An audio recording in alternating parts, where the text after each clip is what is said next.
yang sebelumnya menjelaskan tentang 12 elemen MK3.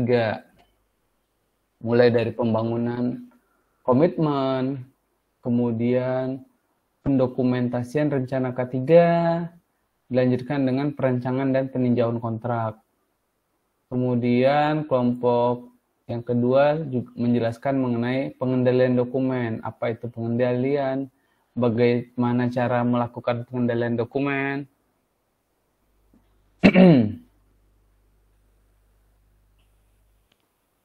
Nah, SMK 3 ini menitik beratkan pada pendokumentasian.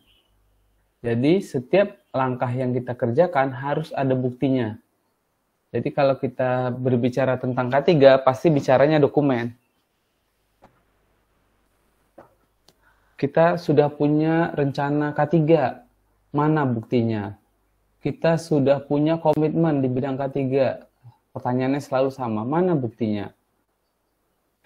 Jadi kalau ingin menjelaskan tentang SMK 3, maka selalu punya dokumennya. Nah, dalam satu kegiatan tidak terbatas satu dokumen, bisa jadi ada beberapa dokumen sekaligus. Misalnya satu pelatihan, maka kita harus punya dokumen perencanaannya, kemudian dokumen kegiatannya, kemudian dokumentasi dari hasil kegiatannya, daftar absensi, dan kalau memang pelatihan ini berkelanjutan, mana rencana keberlanjutannya seperti apa. Kemudian elemen berikutnya adalah pembelian dan pengendalian produk. Kalau ada produk yang harus dibeli, mana dokumen yang diperlukan terkait pembelian ini. Dan di elemen ke-6 tentang keamanan bekerja berdasarkan SMK 3. Kemudian untuk kelompok 3, standar pemantauan, pelaporan, perbaikan, pengelolaan material. Terakhir, pengumpulan dan penggunaan data, pemeriksaan SMK 3, dan pengembangan keterampilan dan kemampuan. Nah, ini saya harap kalau belum dilaksanakan, silahkan setiap kelompok itu saling sharing materinya supaya antara anggota kelompok satu dengan anggota kelompok lain mengerti semua alur SMK 3. Nah, di dalam SMK 3 ini karena tujuan akhirnya adalah peningkatan kemampuan, peningkatan keselamatan, maka tidak hanya dokumennya yang dilengkapi, tapi perusahaan juga perlu membuat program-program yang mampu meningkatkan keselamatan dan kesehatan pekerjanya melalui berbagai program-program atau dari berbagai aktivitas-aktivitas yang mampu menjamin keselamatan pekerja. Nah, untuk kegiatan-kegiatan kerja aman yang bisa dilakukan secara umum seperti yang sudah saya jelaskan di pertemuan yang lalu, adalah tentang izin kerja, di mana kalau pekerjaan rutin kita punya prosedur. Tapi kalau pekerjaannya tidak rutin, maka kita punya yang namanya izin kerja. Nah, dibuatkan izin kerja, kenapa? Karena prosedurnya tidak rutin, jadi tidak dibuatkan prosedur. Kemudian karena tidak rutin, maka bahayanya juga tidak bisa diprediksi. Dan karena dia tidak rutin, pekerja yang diminta untuk melaksanakan pekerjaan tersebut pun bisa jadi orangnya berubah-ubah terus.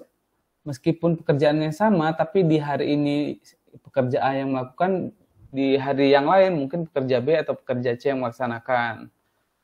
Setelah work permit, kemudian program yang bisa kita lakukan berikutnya adalah stop car system. Tadi ada work permit system, ada stop car system. Stop car ini program yang bisa dilaksanakan di perusahaan terkait identifikasi kondisi tidak aman, kondisi aman, situasi tidak aman, ataupun situasi aman.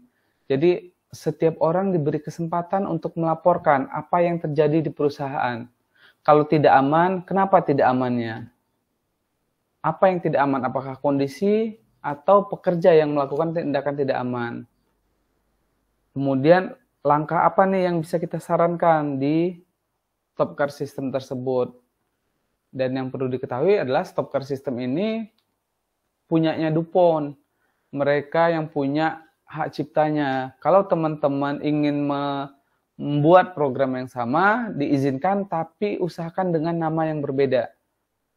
Supaya tidak melanggar hak cipta. Kalaupun teman-teman ingin perusahaan yang mengadopsi sistem yang sama, persis, boleh. Tinggal bayar royalti. Pilih aja mana yang lebih mudah untuk perusahaan, untuk dilakukan di perusahaan kita. Nah, kemudian di pertemuan terakhir ini saya akan sharing sedikit tentang praktek kerja aman yang namanya lockout, tagout, atau disingkat dengan LOTO. Tapi sebelum saya share materi terakhir ini, sebelumnya ada yang ingin ditanyakan tentang materi SMK 3 secara keseluruhan. Kalau ada yang bertanya, silakan bertanya dulu. Mungkin di pertemuan-pertemuan yang lalu ada yang masih kurang dimengerti, atau ada yang masih penasaran, ada yang ingin ditanyakan, silakan.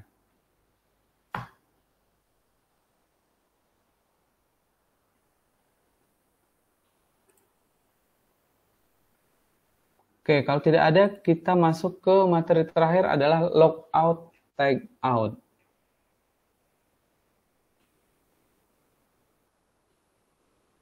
Nah, ini adalah lockout, tagout, sesuai namanya. Dia berfungsi, ini adalah sebuah sistem. Sistem ini gunanya adalah untuk mengunci sumber energi setelah sumber energi dimatikan. Jadi kalau di rumah kita punya listrik, kemudian kita punya kulkas, kulkas kita rusak.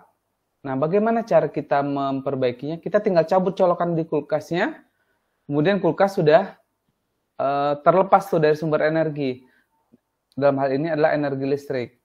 Kita tinggal perbaiki kulkasnya tanpa khawatir tersetrum. Nah, hal ini akan berbeda dengan keadaan di tempat kerja.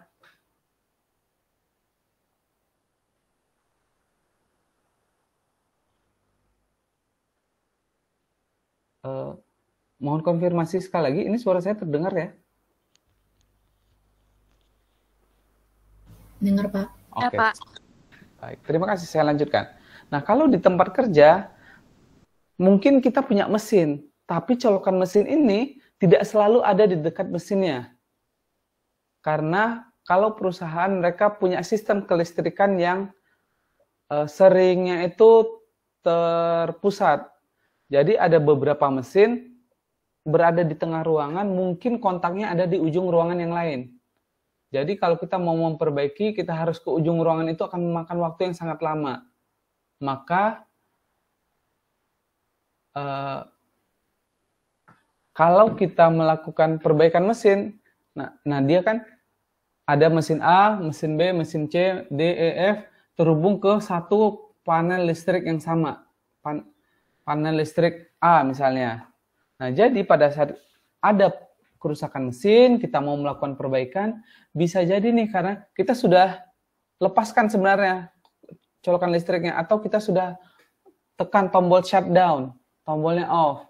Akan tetapi karena jaraknya jauh, kita tidak bisa memastikan bahwa tombol ini akan selalu dalam keadaan off.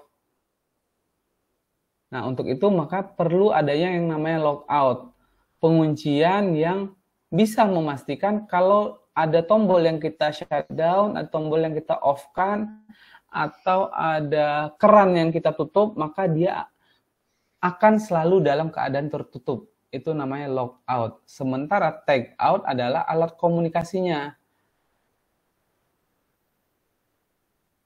Jadi tagout ini adalah kertas yang ditempel ke sistem lockout ini.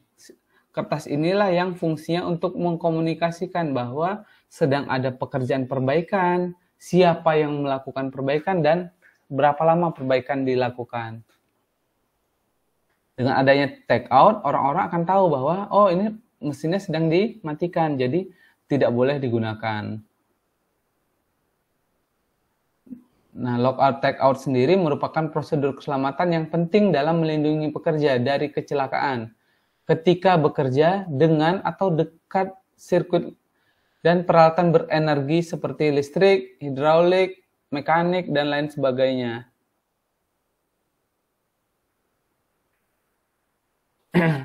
Nah, ini bisa juga nih pada pekerjaan, misalnya pekerjaan pemipaan, di mana kita bekerja dengan jadi misalnya kita bekerja di oil and gas atau di tempat-tempat lain yang memiliki ruang penyimpanan bahan kimia cair dalam jumlah besar. Bisa jadi dalam satu kegiatan ada kebocoran pipa. Nah, kalau kita mau melakukan perbaikan pada pipanya, maka kita harus menutup nih keran penghubung antara tangki dengan pipanya. Sehingga kalau dia sudah ditutup, pipanya bisa kita buka dan diganti dengan pipa yang baru atau dilas. Nah, apapun perbaikan yang kita lakukan, kita harus bisa memastikan bahwa keran ini tidak terbuka. Karena misalnya kita melakukan pengelasan, ternyata keran penghubungnya rusak. Keran penghubungnya terbuka kembali atau dibuka secara tidak sengaja. Maka ada kemungkinan bahan kimia ini akan terlepas dan terpapar kepada pekerja yang sedang melakukan perbaikan. Kalau cairannya ternyata bahan mudah terbakar, maka ada kemungkinan terjadi kebakaran. Karena saat itu sedang dilakukan pekerjaan perbaikan, pengelasan. Kalau bahannya mengandung bahan yang beracun, maka kemungkinan pekerja yang melakukan perbaikan akan mengalami keracunan, bahkan mengakibatkan kematian. Dengan adanya lockout take out ini, nah ini yang teman-teman lihat di layar, yang gembok ini adalah lockout, yang tulisan danger, do not operate. Ini adalah ilustrasi dari take out-nya. Nah, lockout dan take out ini memastikan bahwa kalau kita sudah mematikan mesin, maka dia pasti akan selalu dalam keadaan mati. Itulah gunanya lockout dan take out. Bentar, ini ada kesalahan penulisan sedikit, dan tidak akan menyala kembali selama pekerjaan berbahaya ataupun pekerjaan perbaikan sedang berlangsung. Kenapa lockout take out ini bisa menjamin mesin atau alat berbahaya yang telah dimatikan pasti tetap mati? Karena bentuknya, ini adalah bentuknya gembok. Nah, karena dia digembok, artinya dia dikunci. Nah, peralatan-peralatan yang tadi sudah dimatikan karena dia terkunci, maka bisa dipastikan tidak akan bisa dinyalakan sampai pekerjaan ini selesai dan locknya atau kuncinya dibuka kembali.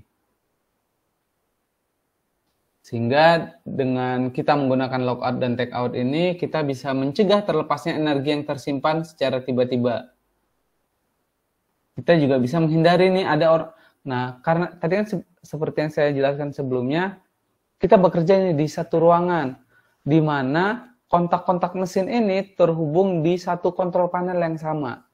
Sehingga kalau kita mau melakukan perbaikan, kita harus mematikan kontak tersebut. Nah, dengan mematikan kontak ini ada beberapa mesin yang mati. Nah, kalau ada orang yang tidak tahu dia ingin bekerja, loh kok mesin saya mati ya? Akhirnya dia nyalakan. Nah, dengan adanya lockout ini, kita bisa menghindari nih mesin-mesin ini menyala secara tiba-tiba karena energinya disalurkan kembali. Dengan adanya take out, orang-orang yang tidak tahu pun tentang pekerjaan yang sedang dilakukan, mereka bisa menyadari, oh ternyata sedang ada perbaikan dengan melihat adanya take out dan lockout di panel yang akan mereka nyalakan. Sehingga bisa mencegah cedera pada pekerja atau kerusakan pada mesin atau alat. Karena bisa dibayangkan sedang dilakukan perbaikan terus kemudian mesinnya nyala. Kalau ada roda gigi yang belum terpasang, atau ada onderdil atau part-part pada mesin yang belum terpasang dengan baik, kemudian mesinnya bergerak, maka hal ini akan bisa mengakibatkan mesin mengalami kerusakan.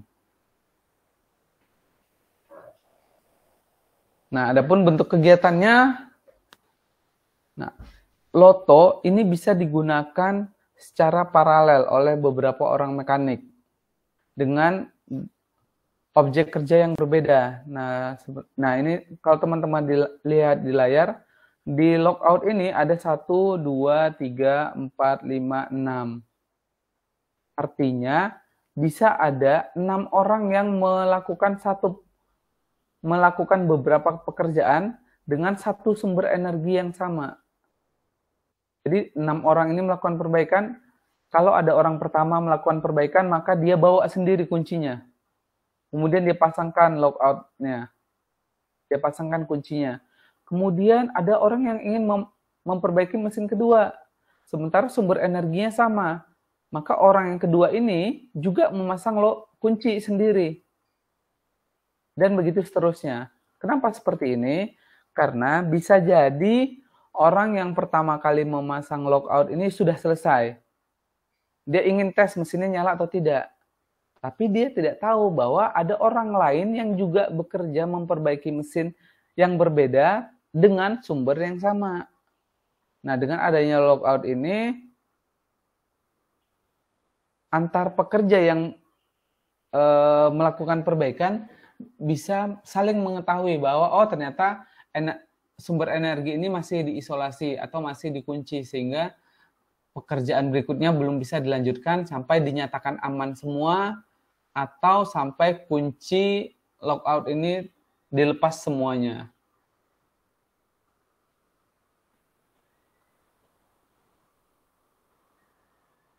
Nah, yang kedua, unit yang dikerjakan memiliki dimensi besar atau instalasi luas, di mana teknisi tidak terlihat. Iya. Nah, karena kita bekerja dalam skala perusahaan, seperti yang tadi saya bilang, mesinnya di mana yang harus diperbaiki, sementara kontaknya ada di mana. Ada kemungkinan dia tidak terlihat nih, perbaikan ini tidak terlihat. Dengan adanya loto, orang bisa lebih aware terhadap pekerjaan perbaikan tersebut. Nah, terkadang loto juga tidak selesai dalam satu jam kerja. Tidak selesai hanya satu shift atau beberapa shift. Maka kalau pekerjaannya harus ditunda atau harus dilanjutkan di lain waktu, maka perlu ada bukti nih, perlu ada pemberitahuan. Maka kita bisa menggunakan loto, misalnya ada 2 shift nih. Saya melakukan pekerjaan perbaikan pada mesin A. Ternyata setelah jam kerja saya selesai, pekerjaannya belum selesai atau perbaikannya masih harus dilanjutkan. Maka kita bisa berkoordinasi dengan mekanik berikutnya. Di shift 1 saya yang harus memperbaiki, shift 2 ternyata ada pekerja B yang melakukan perbaikan, maka kita bisa berkomunikasi melalui loto. Saya mengambil kunci loto saya, pekerja yang kedua memasang kunci loto mereka. Sehingga meskipun pekerjaan ini dilakukan dalam shift yang berbeda, tapi dia tetap dalam keadaan yang terkunci. Nah, pekerjaan dengan loto ini tidak diperlukan kalau tidak ada kaitannya dengan energi yang tersimpan. Misalnya kita menyapu halaman, tidak perlu loto. Kenapa? Karena tidak ada energi yang perlu dikunci. Kalau tadi perbaikan pipa, takut ada cairan yang keluar melalui pipa, maka harus ditutup. Maka penutup ini perlu loto. Tapi kalau memang tidak ada kaitannya dengan energi yang tersimpan, maka tidak perlu menggunakan loto. Atau alatnya berenergi tunggal dan cukup sekali isolasi untuk menonaktifkannya. Contohnya tadi, kita melakukan perbaikan kulkas, tapi kulkasnya ada di ruang kantor. Kalau kulkas biasanya colokannya kan dekat dengan dinding, jadi tinggal kita cabut selesai. Nah, ini juga tidak perlu menggunakan loto. Begitu juga dengan servis rutin yang tidak membahayakan orang lain. Juga tidak perlu menggunakan loto.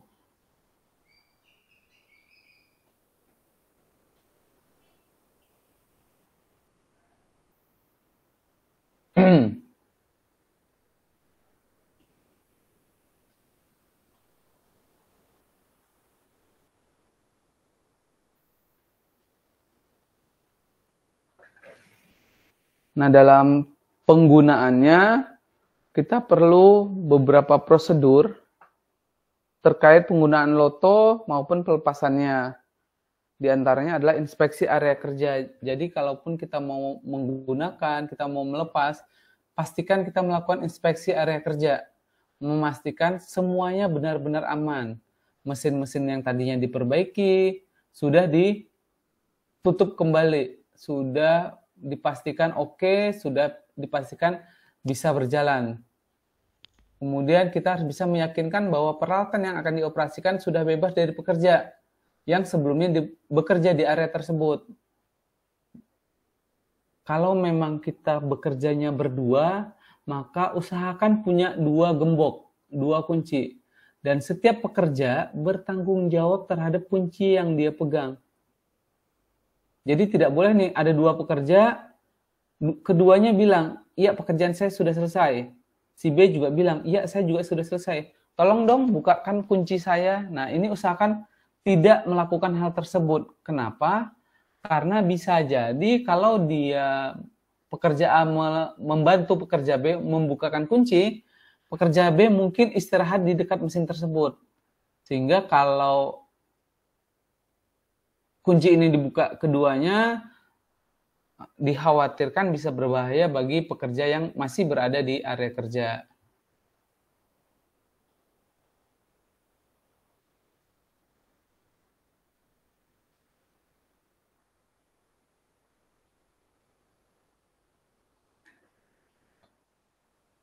Nah, kita harus bisa pastikan kalau kita ingin melepas loto, semua peralatan sudah diletakkan di tempat yang aman. Semua spare part yang dibutuhkan untuk perbaikan mesin sudah dipasangkan ke dalam mesin, kemudian cover penutupnya sudah dipasang kembali dengan baik.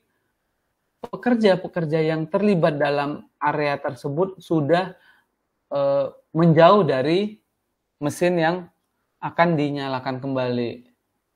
Nah, kemudian terakhir baru dilakukan evaluasi pelaksanaan loto untuk melihat sejauh mana efektivitas pelaksanaannya berdasarkan program kerja yang telah disusun. Nah, take out sendiri bentuknya bisa berbeda-beda. Contoh take out yang bisa dipakai seperti yang ada di gambar sebelah kanan. Bahaya, jangan dioperasikan, sedang dalam perbaikan atau cleaning.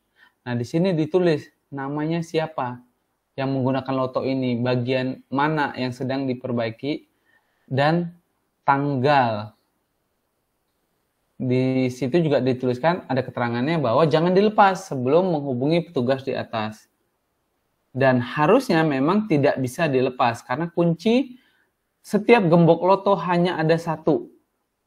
Tidak boleh dipindah tangankan kecuali perbaikan sudah selesai dilakukan. Nah, ruang lingkupnya loto ini, kalau teman-teman ditanya kapan sih loto digunakan? Loto ini hanya digunakan pada kegiatan-kegiatan yang memiliki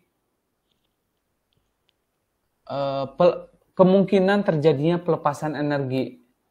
Jadi kalau kita harus menutup, kita harus mematikan, mencegah aliran. Nah, disitulah pekerjaan-pekerjaan yang membutuhkan loto. Nah, kemudian bagaimana nih cara kita melaksanakannya? Nah, loto itu ada beberapa tahap yang harus dilaksanakan. Tidak, oh saya datang, saya mau kerja, saya kunci. Tidak seperti itu. Di loto ini dikerjakan bersamaan dengan work permit. Oleh karena itu, kalau kita mau melakukan pekerjaan-pekerjaan yang membutuhkan loto, maka pertama kita harus menganalisa dulu sumber energi berbahayanya. Kita bekerja dengan apa? Apakah ada mesin yang mungkin bergerak? Ataukah ada cairan mudah terbakar yang tersimpan? Cairan korosif? Cairan yang toksik? Atau listrik? Nah, sumber-sumber bahaya apa nih yang kalau kita bekerja, dia tidak dimatikan, tidak diamankan, akan mungkin terpapar kepada kita. Kita harus analisa dulu satu persatu. Setelah dianalisa, kalau Kalau ini sudah selesai dilakukan, maka kita beritahukan semua pihak yang terlibat. Mungkin ada pekerja yang harus berhenti dulu bekerjanya beberapa jam karena akan dilakukan perbaikan mesin, maka kita memberikan informasi kepada orang tersebut. Kemudian pada pimpinannya, jangan sampai nanti pimpinannya bilang, loh ini kenapa tidak kerja, sementara perbaikan sedang dilakukan. Dan pihak-pihak lain yang mungkin akan terlibat di situ. Entah itu tamu, mungkin sedang ada kunjungan, atau sedang ada audit, sedang ada inspeksi, dan lain sebagainya. Nah, kemudian kalau sudah kita informasikan, maka sumber-sumber energi tadi harus diputus. Kalau ada cairan yang mengalir, kita tutup dulu kerannya atau valve-nya, supaya cairan ini tidak mengalir selama kita melakukan perbaikan. Atau kalau kita sedang mengganti spare part, pastikan mesinnya tidak bergerak. Kalau dia menggunakan listrik, pastikan listriknya juga dimatikan. Kemudian baru kita lakukan pengujian. Benar nggak ini listriknya sudah mati? Benar nggak cairannya sudah tidak mengalir lagi? Kalau cairan mungkin kita bisa lihat dari pressure gauge-nya. Ada alat ukur, ada sensor tekanan, sensor aliran. Itu bisa kita lihat. Kalau listrik, pastikan lampu-lampu sensornya mati semua. Kemudian kalau sudah dimatikan, baru kita pasang lock-nya atau kita pasang gemboknya. Kemudian kita beri tag yang menyatakan bahwa ini akan dimatikan berapa lama, siapa yang bertanggung jawab. Kalau memang area yang sangat luas, mungkin kita bisa tambahkan nomor teleponnya, supaya kalau dalam keadaan darurat ingin dihubungi, bisa dihubungi via telepon. Setelah dilakukan penguncian, barulah pekerjaan bisa dimulai. Kalau memang perbaikan, maka perbaikan ini bisa segera dikerjakan. Kalau kegiatannya instalasi baru, instalasi ini juga sudah bisa dilaksanakan. Nah, kemudian dilaksanakan sampai benar-benar selesai. Kalau tadi ada tutup yang harus dibuka, atau ada pagar yang memang harus dilepas terlebih dahulu, maka kita pastikan pagar ini sudah terpasang kembali. Kalau ada peredam-peredamnya juga sudah dipasang kembali. Baut-bautnya sudah terpasang semua. Jangan sampai kita buka 10 baut yang terpasang 9. Kalau keadaan seperti ini berarti pasti ada satu yang ketinggalan. Dan ini belum bisa dinyatakan bahwa pekerjaan selesai. Kalau memang 10 baut yang dibuka tadinya, maka pasang lagi 10 baut. Nah, kalau memang semuanya sudah selesai dikerjakan, peralatan-peralatan perbaikan sudah kita kumpulkan kembali, kita letakkan di tempat yang aman, kita mengamankan area kerja kita, sisir kembali. Ada nggak baut-baut yang tersisa di lantai, atau ada minyak yang berceceran, atau ada sisa-sisa oli yang tumpah, dan lain sebagainya. Kadang karena kita menggunakan banyak material, ada kawat-kawat pengikatnya yang lepas. Nah, ini semua harus dibersihkan dari area kerja. Periksa, ada lagi nggak yang tertinggal? Kalau memang sudah bersih, sudah kembali seperti semula, baru kita bisa lepas lock-nya. Kunci ini bisa kita lepas. Nah, kalau sudah terlepas, kita bisa kembalikan kunci ini ke pemilik kunci. Biasanya lockout dan tag out dimiliki oleh orang HSE. Jadi kalau kita sebagai pekerja, sebelum mulai kerja dikasih kunci, maka setelah bekerja kunci ini wajib dikembalikan kepada divisi HSE.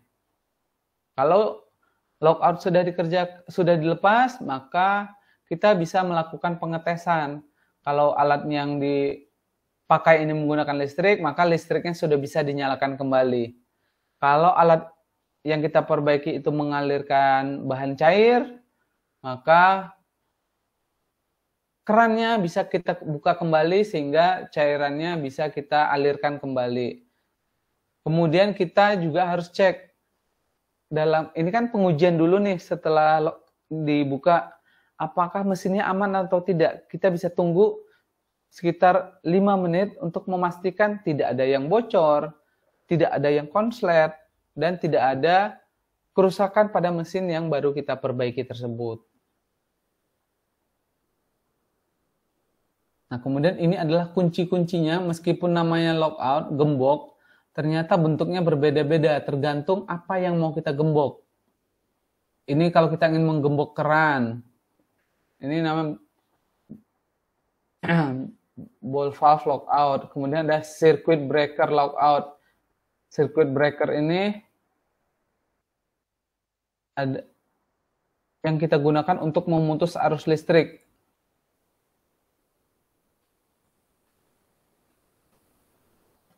Jadi MCB kalau kita matikan, maka untuk mencegah dia dinaikkan oleh orang lain, kita bisa pakai yang namanya circuit breaker logout.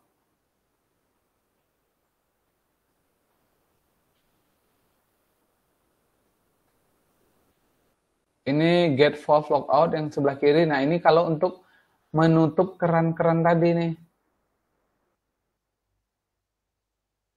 Keran-keran yang berisi bahan kimia cair bisa ditutup menggunakan gate valve logout seperti ini. Nah, sekian penjelasan saya terkait logout dan take out. Itu saja, hidup cuma sekali, jadi pastikan kita selalu mengunci dan selalu memberikan take out sebelum bahaya potensial tersebut terpapar kepada diri kita sendiri. Oke, dengan berakhirnya program praktek kerja aman yang terakhir saya jelaskan, maka berakhir pula pertemuan kita di mata kuliah Sistem Manajemen K3.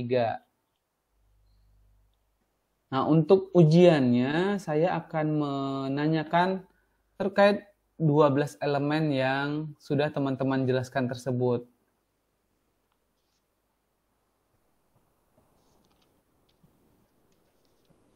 Nah, kalau misalnya di elemen pertama itu kita berbicara tentang kebijakan, mungkin saya akan tanyakan, bagaimana sih kebijakan dibuat? Kira-kira kebijakan ini apa saja sih yang perlu dibuat?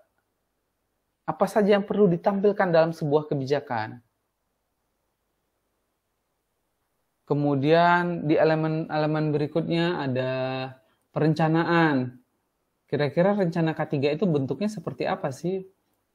Apa yang kita bisa rencanakan dalam program K3 kita? Kemudian, nah, teman-teman silahkan baca ulang 12 elemen tersebut.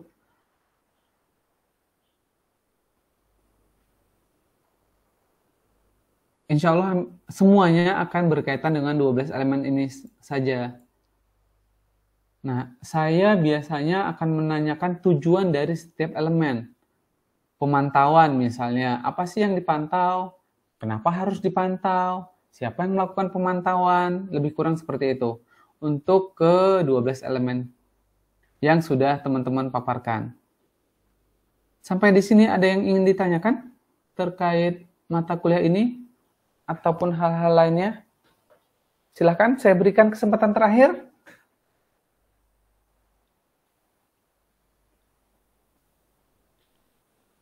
3, 2, 1. Oke, kalau tidak ada yang ditanyakan, maka saya akan mengakhiri presentasi saya hari ini. Saya ucapkan terima kasih atas kehadiran dan partisipasi teman-teman semua. Sampai bertemu lagi di kesempatan berikutnya. Semoga sukses untuk ujian akhir semester teman-teman semua. Terima kasih, saya akhiri. Billahi taufiq wal hidayah. Assalamualaikum warahmatullahi wabarakatuh. Waalaikumsalam.